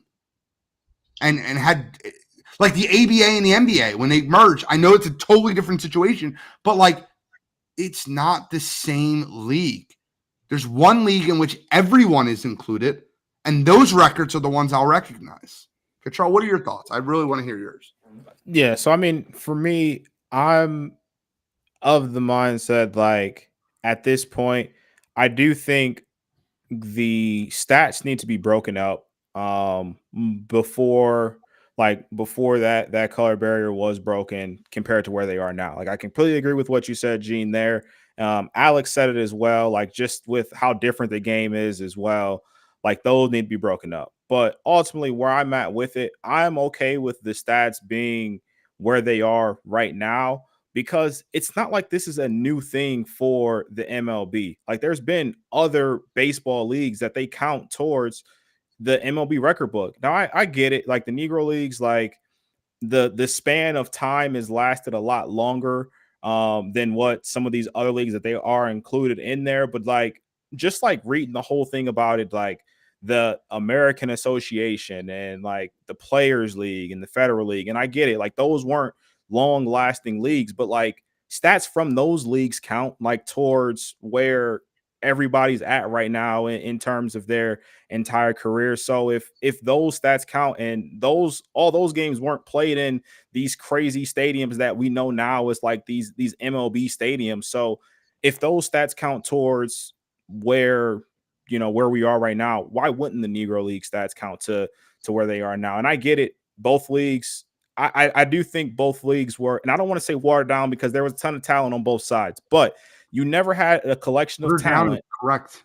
You never had the best collection of talent in one league. So in reality, whether it's the MLB side of things or it's the Negro League side of things, we don't know how accurate or just how close those stats would even be if everyone was all in the same league. So I feel like just based on what the precedent was before with the MLB, the leagues they included, and where we are now, I'm perfectly fine with those stats counting, but I do think there should be some sort of barrier. Like when we talk about the NBA, we don't talk about what happened pre-merger, things like that, like what happened in the ABA, like that's his own separate entity.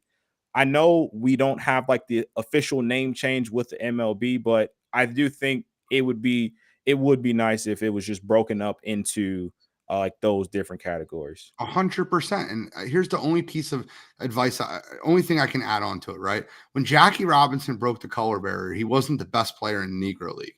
And that's widely known. He was the only guy that they could bring in that had the temperament and the patience to be able to deal with the shit that he had to deal with when he was coming up. He wasn't known as the best player in the Negro Leagues, but I do want to read you some reference, right? He broke the color barrier in 47. He finished 5th in MVP voting. He was Rookie of the Year. Next year, he was 15th in MVP voting. He was an All-Star. All-Star, he was the MVP in 49, All-Star in 50, All-Star in 51, All-Star in 52, All-Star in 53, All-Star in 54, and had MVP votes in the top 15 in all of those years. He was 1956 and 55 near the end of his career. He batted over 300. He batted 342 one year, and he batted over 300 7 of the 11 years seven of the 10 years he played in Major League Baseball. So let's be clear when we say this. If you want to pretend the competition wasn't as good, a guy that was a very good player in the Negro Leagues, but was never considered the best player in the Negro Leagues, that was Josh Gibson. That there's a lot of guys that just didn't have the temperament or would not go through the ridicule and the suffering that Jackie Robinson went through, which is why Jackie was the one that broke the color barrier. So we can't pretend that the competition level is different. We can't say, oh, it's just so much easier in that league. It's a watered down product because every single person was not included.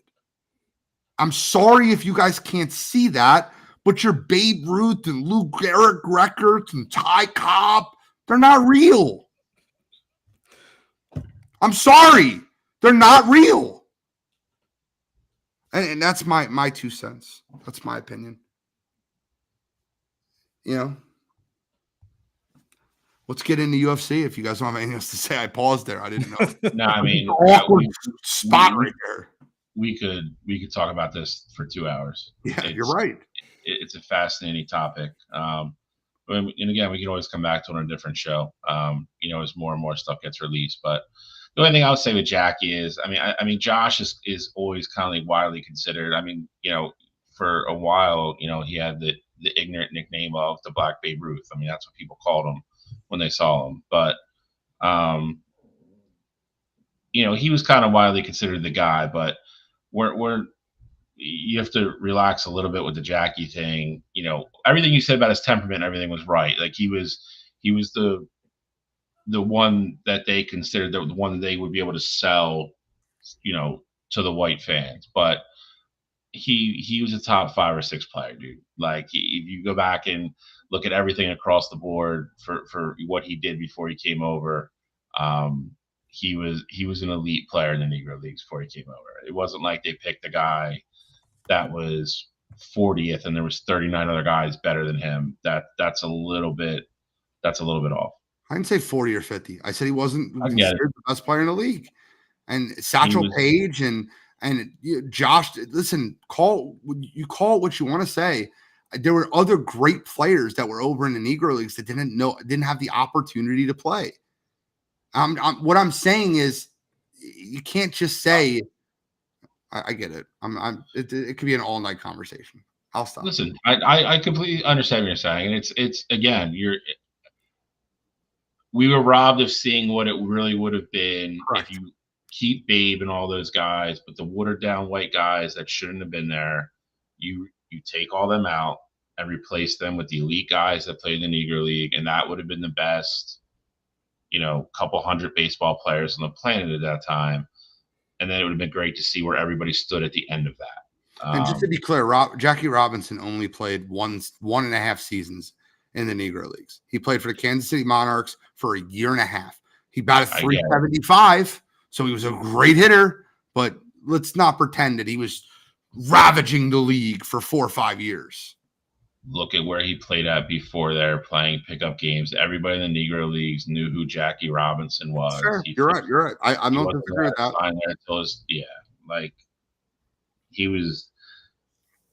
Jackie Robinson was an amazing baseball player. He was. No one's arguing that. All right, let's just move on to UFC. Thank you for bringing that up. I feel like the conversation needed to be had, as uncomfortable as it was. It's uncomfortable to me because every time I look at the lineage and guys, I've probably ostracized 4 or 5 fans because they're like punching sand and shit, bro. But sorry, I don't want to do that. I'm just telling you the truth. It's a healthy discussion to have in 2024. It is. UFC 302. Me. So, yeah, that's my opinion of the card. Meh. I do like the prelim fight between Cesar Almeida and Roman Kopylov. Pretty excited about that. Nothing else really excites me out on the entire card, including the two main bouts. I'm sure you'll get a full breakdown of it on Road to Gold, and they'll break down the entire card. They're going live Friday, right? Yeah, as far as I know. Well, If not, they'll for sure be live before Saturday, and they'll announce where they're going. So, but I'm not excited again at 302. And guys, I'm gonna be honest with you, I'm not excited about 303. Really not. UFC's got a plethora of talent, and there's a lot of fights that could be made. And I feel like they're doing a really poor job of that right now. But hey, we'll see. They gave us a banger in August. Yeah. They put out the full card to fight night. Co-main with Nick Diaz. That's gonna be a banger. So I'll give Dana where credit is. I got to give credit where credit is due. Okay. Wait, is Nick coming back or Nate? No, it's Nick. Corey Sandhagen versus Umar. I mean, that's a banger. They announced who Nick's fighting. Yeah, he's fighting. I think is it Munoz, Pedro Munoz, maybe. No, that's not right.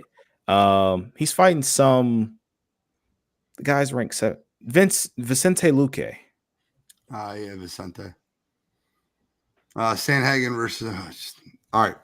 We got let's talk about the main 2 fights of the card. Before we do that, Cottrell, is there anything else on the card outside the main 2 fights that you want to highlight for anyone else that will be?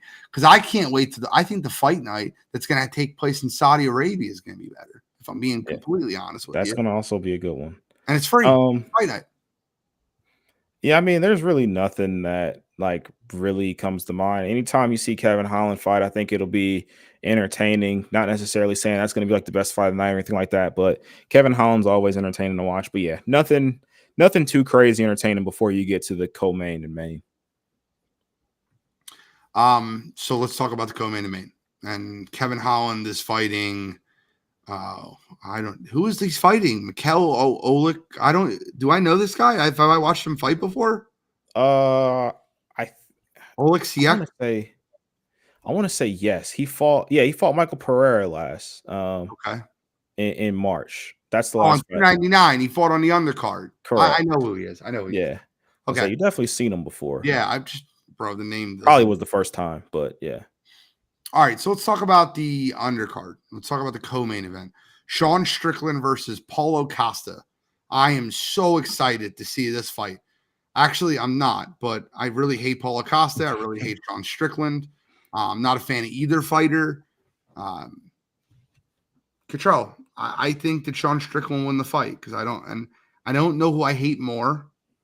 I think you're going to get another rant and another disgusting display of sexism or racism or bigotry that comes out of Sean Strickland's mouth, and Dana White's not going to do shit about it. And every time he's on a card, I have to cringe and listen to what this idiot's going to say. So I don't know if I'm rooting for him. But I don't like Paulo Costa either. I guess I'm rooting for Paulo Costa to knock him out so Strickland can't be talking anymore. But I think Strickland wins the fight. Paulo Costa's too unpolished. I think this fight is interesting because it's actually a 5-round fight. I know most of the time, if the co-main isn't like some crazy superstars or it's not for a belt, they usually don't go 5 rounds. But they made this one 5 rounds, and that's rather interesting to me. I see it going one of 2 ways. I see it either being a Paulo Costa knockout in like the 2nd or 3rd round, or I got Sean Strickland by decision. I'm also going to go with Costa by knockout. I think him and Sean are going to exchange for the first 2 or 3 rounds. I think he catches him. I'm not saying Paulo Costa has the same power as what Alex Pereira does, but you saw once you hit Strickland with that right punch, he can go down, and I think Paulo has all the power in the world to do that. So I like Paulo by knockout in the 3rd round. Okay. I'm rooting for that. I think I'm rooting for that. Yeah, Bill. Sorry. I mean, unfortunately, I'm with Gino Bambino on this one. I don't care who wins. I don't like either guy. Sean Strickland's a scumbag, but I think he's gonna win the fight. Unfortunately, I thought he was gonna kind of be the guy that just like got his one title shot, won and lost, and then kind of went away. And he keeps just he actually looks a little bit better as a fighter than he did even say a year ago. I think he's going to beat Paulo Costa. I think Paulo Costa's just going to stand there and try to trade. And to Gene's point, I don't think he's polished enough. I think Sean Strickland will take him down if he has to. We're just going to get another really bad interview at the end. So I'm going to go with Sean Strickland, unfortunately. Better fight. And I'll tell you, and let me just be very clear when I say this. This is one of those fights where everyone's going to pick Islam Makhachev to win the fight over Dustin Poirier. And he's a huge favorite, and everyone's going to go into it being like, oh, well, Islam Makhachev's got an easy fight versus Dustin Poirier. And I'm telling you now, I've watched this happen on the UFC a million times. This is Matt Serra GSP. This is one of those fights you're going to be like, what the hell just happened? And Dustin Poirier catches him and knocks him out cold. I'm still picking Islam to win because I think he's the better fighter. But, like, I've watched this. They slide it in there. The best fighter at 155 is fighting a guy he should walk through. Amanda Nunes is fighting Juliana Pena, sliding it in there. And then all of a sudden, Islam gets caught. To be fair, what? I don't think it's that. Like, I think Dustin has earned his stripes. I would say Juliana didn't. I mean, before the Amanda fight, like, Dustin has been in there with some guys. Like, it's Juliana was like, that was like her first. I'm not saying she's never fought anybody before that, but that was like her first time really stepping up and being a part of the show. Like, Dustin has a win over Conor McGregor. Like, he's fought Justin Gaethje. Like, he's got some quality fights under his belt at this point. You're right. So I mean, I think this could be like that vet guy. Like, I look at this more like Glover Teixeira at the end of his career, finally getting over the top. And now, with that said, I'm not saying Yuri is Islam or anything like that, but I think Dustin has all the skill set in the world to win this fight. With all that said, I'm still picking Islam, though. I think this is going to be a war. I think Islam is going to ultimately finish the fight in round 5. I think it's going to be a literal dogfight. I think like 2 minutes left in the 5th round. Maybe a takedown. I think I see where Islam gets on top of Dustin and ultimately finish it. But as confident as I am, I think that Islam wins. The odds are very disrespectful for the kind of fighter that Dustin Poirier is. Him being, last I looked, he was plus 495. That is absolutely insane. He's plus 400 on ESPN. Last I looked, he was plus 495. I think Islam was minus 675. Yeah, he's minus 600 plus 400 on when I'm looking at ESPN. And you might be right. It might be exactly what it is. But I don't know, man. Just personal feelings of the fight. I think it's one of those fights where we're all going to pick Islam because Islam's the better fighter. And then Dustin shocks the world and catches him and knocks him out in the 3rd round. So I'm picking Islam, but like I'm fully walking into that fight saying I could see a knockout. I don't think this is a gimme. Shao? I agree with everything both of you said.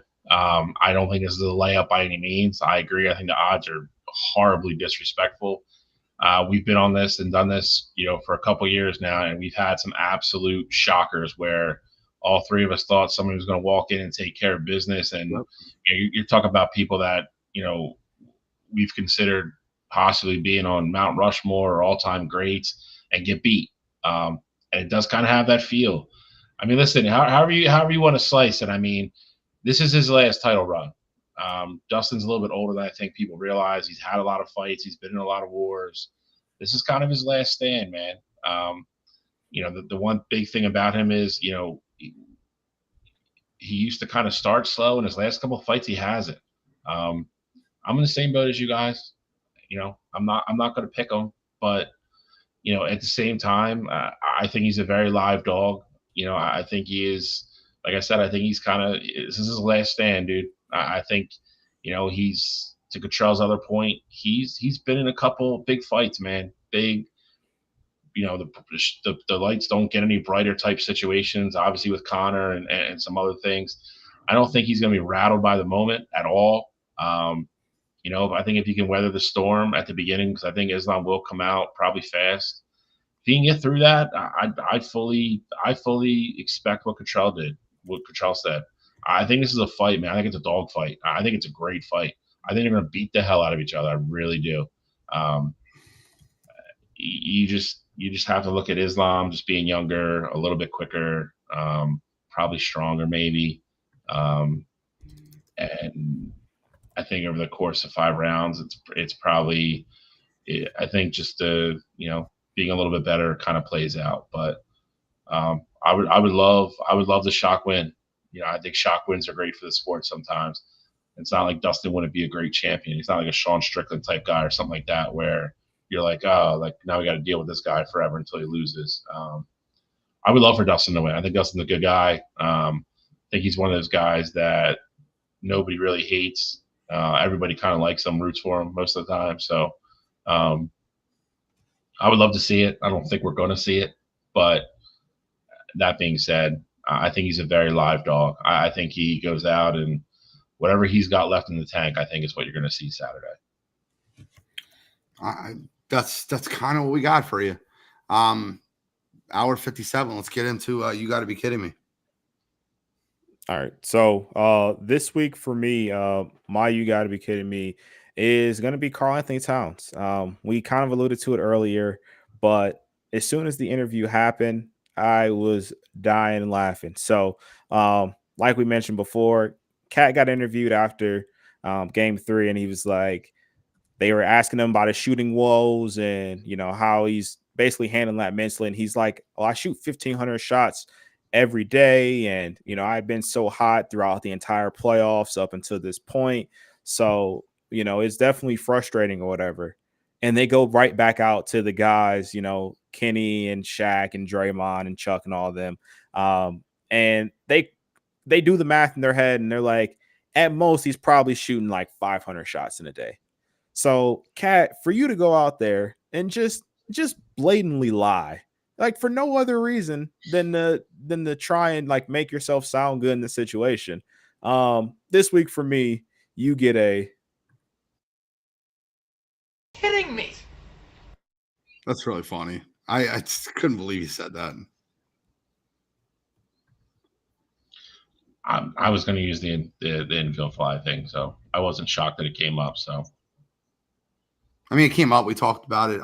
My whole thing is MLB officiating as a whole, and I was going to use the whole MLB officiating as an entirety. Juan Soto striking out on 6 pitches that none of them were strikes.